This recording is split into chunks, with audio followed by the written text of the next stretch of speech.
انگریز نے تو یہ فارمولا دے دیا نا کہ everything is fair in love and war, تو وہ ہم تو ایکچولی معاذ اللہ ہمیں پتہ ہی نہیں کہ وہ مقولہ کیا ہے اور اس پہ ہم کس طرح سے عمل کر رہے ہیں. لیکن سرکار علیہ السلام نے فرمایا کہ نہیں وہاں تو ایک لائن ایک ڈرا کر دیا آپ نے کہ وہ جنگ کے اندر جو ہے وہ ہر چیز جائز نہیں ہوتی. اور یہ ایک اور موقع ہے جو سیاہ فام غلام کا معاملہ ہے، جو کہ یہودی تھے، ظاہر ہے مطلب وہ صحابی ہو گئے، کس طرح سے انہوں نے اسلام قبول کیا. سرکار علیہ السلام اس وقت چاہتے تو سب کچھ کر سکتے تھے. تو ایک تو یہ، دوسرا سرکار علیہ السلام کو ظاہر اس میں اس وقت جو ہے مطلب زہر بھی دیا گیا، آپ کے معجزے کا ظہور بھی ہوا. بس یہ ذرا ڈیٹیلز کی کتنی شہادتیں ہوئی کیا کچھ ذرا بتائیے. اور یہاں میں یہ جو خوش نصیب غلام ہے ان کی شہادت کو بیان کرنے سے پہلے گاڈ فیری جینسن کی ایک جملہ کوٹ کرنا چاہتا ہوں. وہ یہ کہتا ہے کہ حضور فخر عالم حضرت محمد رسول اللہ نے جو اپنی قوم میں اللہ کی راہ میں قربان ہونے کا جذبہ پھونکا ہے، اس کے اثرات اتنے گہرے ہیں کہ قیامت تک مسلمان جتنے بھی خراب ہو جائیں، ان میں جتنی بھی خرابیاں آ جائیں، یہ جذبہ ہمیشہ عالم کفر کو ڈراتا رہتا ہے. یہ تو سر اس میں تو دوسری رائے نہیں. مسلمان کتنا ہی کس لیول کا گناہ گار ہو، جب بات اللہ رسول کی آ جائے گی نا، اپنے آپ کو جو ہے وہ قربان پیش کر دیتا ہے. اور یہی چیز تو ڈراتی ہے عالم کفر کو. تو یہ سیاہ فام غلام اتنے خوش نصیب ہیں کہ یہ یہودی تھے اور اپنے آقا سے اس نے سنا کہ حضرت محمد رسول اللہ تشریف لا چکے ہیں خیبر میں اور انہوں نے حملہ کر دیا ہے. اس کے کانوں تک یہ الفاظ پہنچے اور اس نے پوچھا کہ وہ ہیں کون. اس نے کہا کہ یہ آخری نبی ہونے کا دعویٰ کرتے ہیں. پتہ تو انہیں تھا کہ یہی آخری نبی ہیں.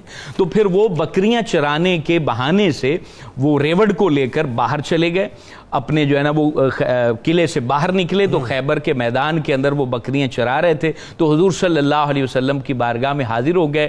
دل کے اندر چونکہ شمع عشق رسول روشن ہو چکی تھی. حضور فخر عالم علیہ السلام کا چہرہ دیکھا تو عرض کرنے لگے کہ آپ کس بات کا پیغام دیتے ہیں؟ تو ارشاد فرمایا میں اللہ کے ایک ہونے کا پیغام دیتا ہوں اور میں اللہ کا رسول ہوں. کہا کہ حضور اگر اس پیغام کو میں مان لوں تو مجھے کیا ملے گا؟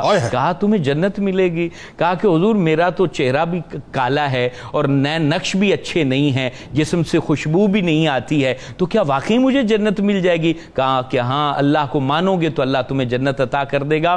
اور پھر جنگ کیونکہ شروع ہو چکی تھی تو عرض کرنے لگا کہ حضور اگر میں جنگ میں شرکت کر لوں تو پھر کیا ہوگا؟ کہا پھر تمہیں فوراً جنت مل جائے گی، یہیں پر ہی اگر تمہیں شہادت ملتی تو اللہ جنت عطا کر دے گا. تو ان کو تیر لگا. جیسے ہی تیر لگا یہ شہید ہو گئے. تو حضور علیہ السلام نے کہا کہ اسود کے جسم کو اٹھا کر میرے خیمے میں لایا جائے. کتنی بڑی خوش نصیبی ہے کہ حضور کے خیمے میں لایا گیا اور ان کے چہرے کو دیکھ کے سرکار عالی وقار صلی اللہ علیہ وآلہ وسلم نے کہا تمہارے چہرے کو رب نے خوبصورت کر دیا ہے، تمہارے جسم کو اللہ نے خوشبو دے دی ہے اور جنت میں اللہ نے تمہارا نکاح حوروں سے کر دیا ہے. تو کتنا خوش نصیب ہے، نہ سجدے کا موقع ملا، نہ دیگر احکامات کا موقع ملا، اور تم نے کلمہ پڑھا اور شہید ہو گئے اور ڈائریکٹ تم نے وہ مقام پا لیا جو بندہ جو ہے نا زندگی بھر کے بعد بھی پائے اس کا کوئی گارنٹی نہیں ہوتی ہے. اور پھر حضور صلی اللہ علیہ وسلم یہاں پر جب فتح حاصل کر لی اور کافی دیر یہاں پر رہے، کیونکہ آپ جب فتح پاتے تھے تو پھر وہاں کے نظام کو درہم برہم کر کے نہیں جاتے تھے بلکہ نظام کو ٹھہراؤ میں لاتے تھے. یہ بھی ایک حکمت عملی سرکار. اور وہاں پر یعنی یہودی جو کہ دشمن تھے، اب وہ کیونکہ مفتوح ہو چکے تھے تو ان کو بھی آپ نے ٹھہراؤ کی کیفیت میں لائے. ان کو کہا کہ تم اپنے امن سے رہ سکتے ہو، چاہو تو یہاں سے چلے جاؤ، چاہو تو یہیں رہو، تمہیں کوئی تکلیف نہیں پہنچائے گی. اسی دوران سلام بن مشکم کی بیوی نے حضور علیہ السلام کی بارگاہ میں جو ہے نا وہ کھانا پیش کیا اور اس پہ زہر لگی ہوئی تھی. حضور علیہ السلام نے جیسے ہی بوٹی منہ کے قریب کی اپنے زبان پر رکھی تو وہ بوٹی بول اٹھی کہ حضور مجھے نہ کھائیے، مجھ پر زہر لگی ہوئی ہے.